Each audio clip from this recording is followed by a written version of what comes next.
শুধু এইটুকু জেনে রাখো, লোকটার মনে কোনো সুখ নেই। আগে অনেক খ্যাতি ছিল, ঐশ্বর্য ছিল, তিনজন সুন্দরী স্ত্রী ছিল, আজ কেউ নেই, একেবারে পথের ভিখিরি হয়ে গেছে। তাহলে ওর মনে প্রেমের রস জাগাতে হবে বলো? এই তো সুন্দরী, ঠিক ধরেছো। এই জন্যই তো তোমার কাছে আসা। তুমি তো খুব ভালো করে পরপুরুষকে বশ করতে পারো। তাহলে ওকে একটা নতুন গান শোনাবো, প্রেমের গান। একটা ছোট্ট মেয়ে এই গান গায়, আমি সবে 2-4খানা শিখেছি। ছোট্ট মেয়ে রসের গান লেখে? তার জব কি বাত। বেশ শোনাও, জমুক তোমার মেহফিল। তুমি গিয়ে বসো, আমি এখনই আসছি।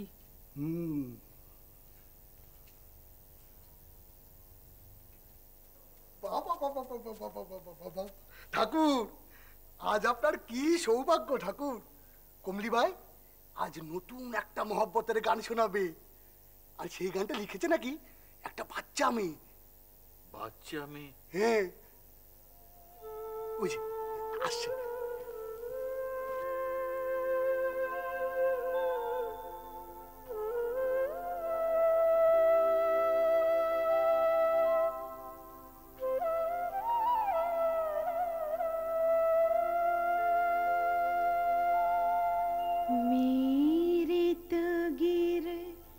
धरे गोपाल दूसरा न कोई, मेरे तो गिर धरे गोपाल दूसरा न कोई, जाके सिर मोर मुकुट जाके सिर मोर मुकुट मेरो पति सोई, मेरे तो गिर धरे गोपाल दूसरा न कोई। এই গান তুমি কোথায় শিখেছো? এই গান আমার এক ছোট্ট বোন শিখিয়েছে। সে কোথা থেকে শিখেছে? সে শিখেছে বেনারসে, তাকে শিখিয়েছে রাজস্থানের এক দরবেশ। তুমি কি জানো এই গান কে লিখেছে? শুনেছি রাজস্থানে মেদাইতা বলে একটা রাজত্ব আছে, সেখানকার রাজকন্যা মীরাবাই এই গান লিখেছেন। তবে আশ্চর্য, গানগুলো আমরা মীরার ভজন বলেই জানি। মেদাইতা? মেদাইতা কোথায়? মেদাইতার উত্তরে রাজস্থানের মরুভূমি, দক্ষিণে কচ্ছ, পূর্বে চম্বল আর পশ্চিমে সিন্ধু। সেখানে একটাই রাজার বাড়ি, সেখানকার রাজার মেয়েই হচ্ছে মীরা। আরো আরো বলো, আরো বলো তার কথা তুমি। মীরা নাকি অপূর্ব সুন্দরী, সে সহেলীদের সঙ্গে খেলে না, সারাদিন বসে গান গায় আর গান লেখে, নিজে সুরও দেয়। কার কাছে গান শোনে? মন্দিরের এক বৃদ্ধ পুরোহিতের কাছে গান শেখে। পুরোহিত নাকি লাউ দিয়ে বানানো দোতারা বাজিয়ে গান গায়। দাঁড়াও দাঁড়াও, লাউ মানে তো কুষ্মাণ্ড। মরুভূমিতে লাউ হয়? অদ্ভুত তার আকৃতি, বর্তুলের আকার নয়, চ্যাপ্টা ধরনের অনেকটা। তবে আশ্চর্য কি জানেন, মীরার বয়স মাত্র 12 বছর। 12? একটা 12 বছরের মেয়ে অমন সুন্দর কৃষ্ণ নাম গায়। জানো মা, এই ভাষাটা আমি কিছু জানি, তাই অবাক হচ্ছে। এমন ভাবে ভাষায় মানুষ ভগবানের কাছে আত্মনিবেদন করতে পারে আমি শুনিনি। আমার বুকটা কেমন নাড়া দিয়ে দিল মীরার ভজন। তুমি একটা আমার বড় পাপ থেকে রক্ষা করলে মা। আচ্ছা, আমি কি মীরার দর্শন পাবো না? মনে হয় পাবেন না, তার বিয়ের সম্বন্ধ দেখা হচ্ছিল, এতদিনে হয়তো বিয়েও হয়ে গেছে। বড় হতাশ করলে মা। যা চাই তা পাই না। অমন গুণী মেয়ের হয়তো বিয়ে হবে কোনো দেহাতি রাজার সঙ্গে, তারপর গা ভর্তি গয়না। কিন্তু একটা গান শুনে আপনি এত বিচলিত হবেন ভাবিনি ঠাকুর। আপনি সত্যি অন্যদের থেকে আলাদা। না না, আমাকে যেতে হবে, আমাকে কাশীধামে যেতে হবে। বাবা বিশ্বনাথের চরণে নিজেকে সমর্পণ করতে পারলে আমি উদ্ধার পাবো। কাশীর সারস্বত সমাজ আমাকে উদ্ধারের পথ বলে দেবে। দাদা, এই জাগতিক মোহে আর আমি নিজেকে চড়াবো না, আমাকে যেতে হবে। আমি চলি, আমি চলি, আমি চলি। ঠাকুর, ঠাকুর!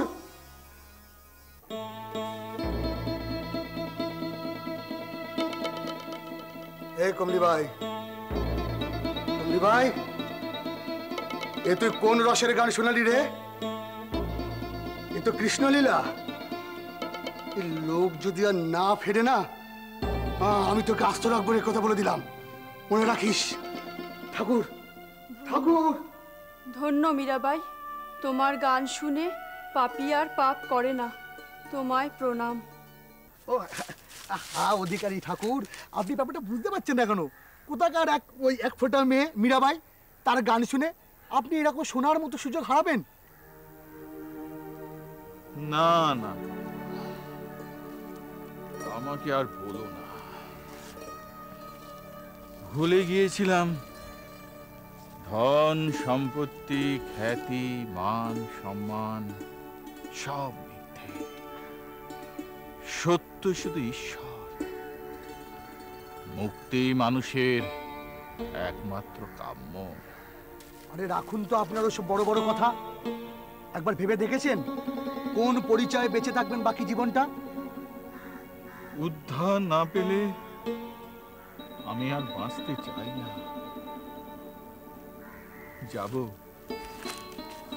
যাব বাবা বিশ্বনাথের চরণে। সেখানকার সারস্বত সমাজ যদি আমার কারোয়ার পানি খাওয়া পাপস্খলনের বিধান দেন, তাহলেই বাঁচব, নইলে মা গঙ্গার বুকে নিজেকে সঁপে দেব। শুনুন, শুনুন অধিকারী ঠাকুর, শুনুন। আগেকার দিন হলে আপনাকে কষ্ট করে গঙ্গায় ঝাঁপ দিতে হতো না। জৌনপুরের সুলতানি আপনাকে কোতল করতেন।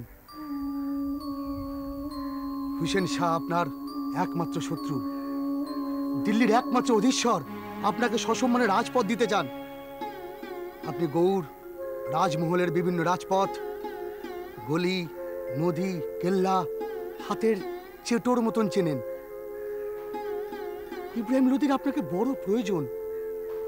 কি দিয়েছে আপনাকে হুসেন শাহ? আপনার নফর হয়ে সে আপনার এত বড় ক্ষতি করেছে, তার বিরুদ্ধে শোধ তুলবেন না? হোসেন শাহ অজ্ঞান পুরুষ, সে আমার নৌকার। তার শত্রুতার জন্য তো আমি আমার মাতৃভূমির সঙ্গে বিশ্বাসঘাতকতা করতে পারি না। জাত খোয়ালেও আমি তো বিশ্বাসঘাতক নই। জাতে উঠে কি লাভ ঠাকুর? আপনার সমাজই তো চায় না আপনাকে জাতে তুলতে। যদি চাইতো তাহলে এত নিয়ম, এত প্রথা, এত আচারের দোহাই দিয়ে আপনাকে বঙ্গ থেকে উত্তর ভারত অব্দি ছুটিয়ে মারত না। ঠিক ঠিক, তবে আমার বিশ্বাস উদ্ধার আমি পাবই। কাশীর সারস্বত সমাজ যদি আমাকে উদ্ধারের বিধান না দেন, তাহলে আরো একজন আছে। পথে বেরিয়ে তার নাম আমি অনেক শুনেছি। এক মনে তাকে ডাকলে আমার বিশ্বাস নিশ্চয়ই তিনি আমার ডাকে সাড়া দেবেন। তিনি আমার প্রভু, মহাপ্রভু শ্রীকৃষ্ণ চৈতন্য।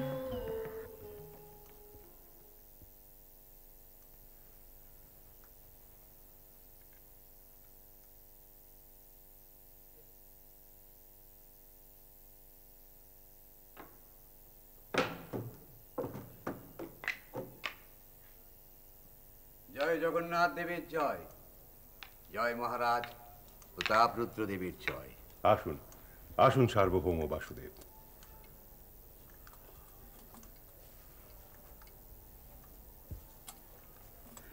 আপনার সব কুশল তো? আগে হ্যাঁ মহারাজ, জগন্নাথ দেবের কৃপা এবং আপনার সুশাসনে প্রজারা সুখে এবং শান্তিতেই আছে। আমার বড় দুশ্চিন্তা ছিল। এতদিন রাজধানীর বাইরে যুদ্ধে ছিলাম, প্রজাদের সুখ স্বাচ্ছন্দ্যের কোনো সংবাদ গ্রহণ করতে পারিনি। তবে আমার মন্ত্রী এবং সেনাপতিদের প্রতি আমার পূর্ণ আস্থা ছিল, আর তারা আমার বিশ্বাসের মর্যাদাও রেখেছে।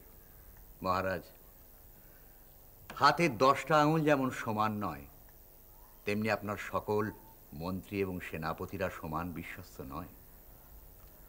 মানুষের উচ্চ আকাঙ্ক্ষা যেমন পতন ঘটাতে পারে, তেমনি অতি বিশ্বাসও সর্বনাশের কারণ হতে পারে। মহারাজ, একটু সাবধানে থাকবেন। আপনি প্রাজ্ঞ, বিচক্ষণ ব্যক্তি। আপনার ইঙ্গিত আমি বুঝতে পারছি, কিন্তু আমার হাতে এমন কোনো প্রমাণ নেই যে আমি কারোর বিরুদ্ধে কোনো ব্যবস্থা গ্রহণ করতে পারি। তাতে হিতে বিপরীত হতে পারে, এমনকি বিদ্রোহ। আসলে ইচ্ছে না থাকলেও মাঝে মধ্যে কিছু কিছু মানুষের ওপর আস্থা রাখতেই হয়। যেমন বঙ্গ সীমান্ত রক্ষা করার জন্য সেনাপতি গোবিন্দ বিদ্যাধরকে এবার বিজয়নগর সীমান্ত থেকে সেখানে প্রেরণ করতে হয়েছিল। জগন্নাথ দেবের অসীম কৃপা এবারের মতো জবনদের সঙ্গে যুদ্ধ এড়ানো গেছে। যাকে সব কথা, একটি কৌতূহল নিরসনের জন্য আপনাকে ডেকে পাঠিয়েছি সার্বভৌম। বলুন, কি জানতে চান? আমার জ্ঞাত থাকলে আমি আপনাকে সবিস্তারে জানাবো। সে ভরসা আছে বলেই আপনাকে ডেকে পাঠিয়েছি।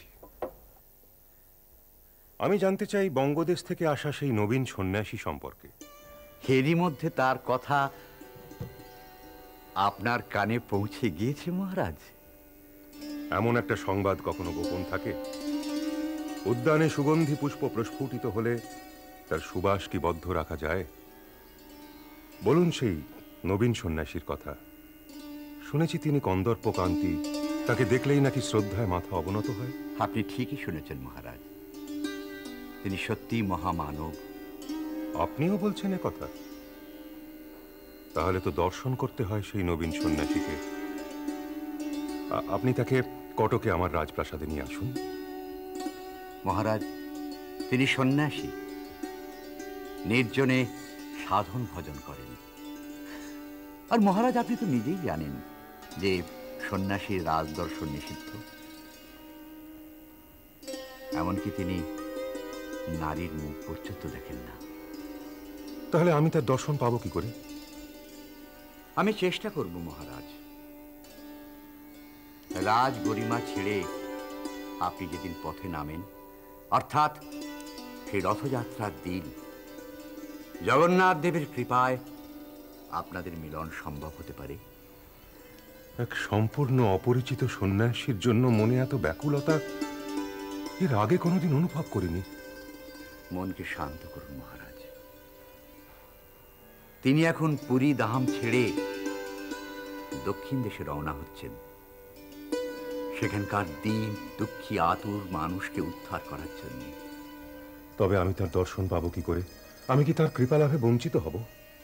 না মহারাজ, দক্ষিণ দেশ পরিভ্রমণ করে তিনি যখন পুরী ধামে ফিরবেন, তখনই আপনাদের মিলন হবে। আজ আমি একটা ভবিষ্যৎবাণী করছি মহারাজ। আপনাদের মিলন সৃষ্টি করবে এক নব ইতিহাস, যা হয়ে থাকবে অক্ষয় কালজয়ী।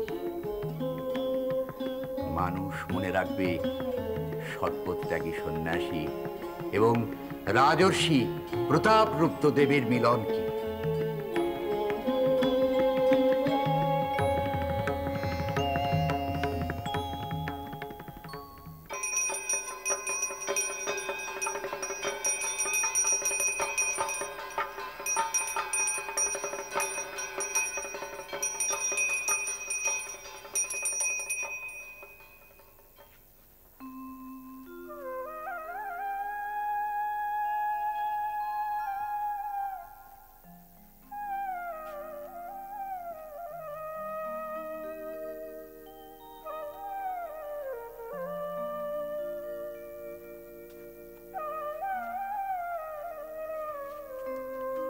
চৈতন্যদেব, প্রভু আলালনাথের প্রসাদ গ্রহণ করুন।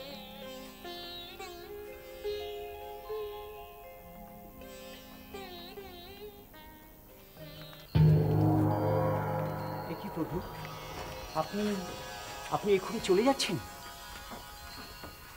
হ্যাঁ ভাই, আমায় যেতে হবে দক্ষিণ দেশে। না না প্রভু, আপনাকে আমরা সহজে ছাড়ছি না। আলালনাথের দয়ায় আপনাকে আমরা চিনতে পেরেছি। আপনি চৈতন্যদেব, আপনি সচল জগন্নাথ। না না পূজারী, আপনারা ভুল করছেন। আমি তার দিন সেবক। না না প্রভু, আমরা আপনাকে ছাড়বো না। আপনি আমাদের কৃপা করুন। আপনার সঙ্গ সুখ থেকে এভাবে আমাদেরকে বঞ্চিত করবেন না প্রভু। আমাকে ক্ষমা করো পূজারী, আমার সংকল্প থেকে আমাকে বিচ্যুত হতে বলো না। শুধু কৃষ্ণ নাম করো, তিনি কৃপা করবেন। হ্যাঁ পূজারী, সারা ভারতবর্ষের মানুষের মুখে মুখে ছড়িয়ে পড়ার সংকল্প নিয়ে জগতের সব পাপীতাপীকে উদ্ধার করার জন্যই তো প্রভুর ধরায় আগমন। প্রভুকে আর স্নেহপাশে জড়াবেন না। আচ্ছা প্রভু, আপনার যা ইচ্ছা তাই হোক। আপনাকে চর্মচক্ষুতে দেখতে না পেলেও মানুষ চক্ষুতে তো দেখতে পাবো প্রভু। আর আর আমাদের কণ্ঠে থাকবে আপনারই দেওয়া সেই হরিনাম কীর্তন। নিত্যানন্দ,